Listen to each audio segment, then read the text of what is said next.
मी नर्सरीतून जेव्हा हे रोप आणलं 2 लिटर पर ml झिंक वापरलं. त्यानंतर आपण बघू शकता मी 2 वेळेस आपलं बायो 20ची ड्रेसिंग केली. त्यानंतर परत अल्बर्ट सोल्युशन सोडला. आता मी परत त्यानंतर तुम्ही एवढ्या टेम्परेचरमध्ये मिरची बघू शकता, यामध्ये बिलकुल थ्रिप्स नाही आहे. एकदम झाडाला शेवटपासून फुटवे आहे.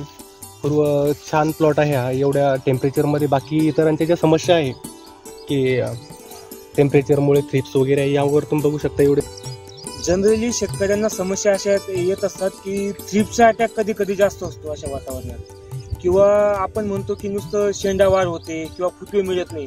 तर तुमच्या समोर ही जी परिस्थिती, आता हा प्लॉट दिसतोय तुम्ही, हे बघा, हे याच्यात फुटव्यांची संख्या बघा तुम्ही.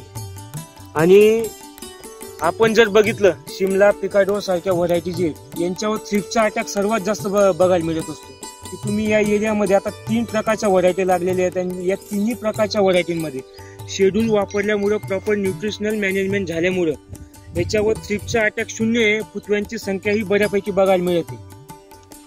आणि आपण जर बघितलं, आता सहजासहजी शेतकरी म्हणतो की आमचं जे फुटवे मिळत नाहीये किंवा पेऱ्यातील अंतर जे आहे ते वाढलेलं आहे.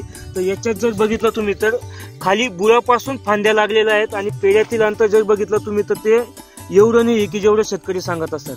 एकदम असं कंट्रोल, असं एक आयडियल प्लांटची जी डेव्हलपमेंट होत असते ती आयडियल प्लांटची डेव्हलपमेंट इथं मिरची या पिकात झालेली आहे.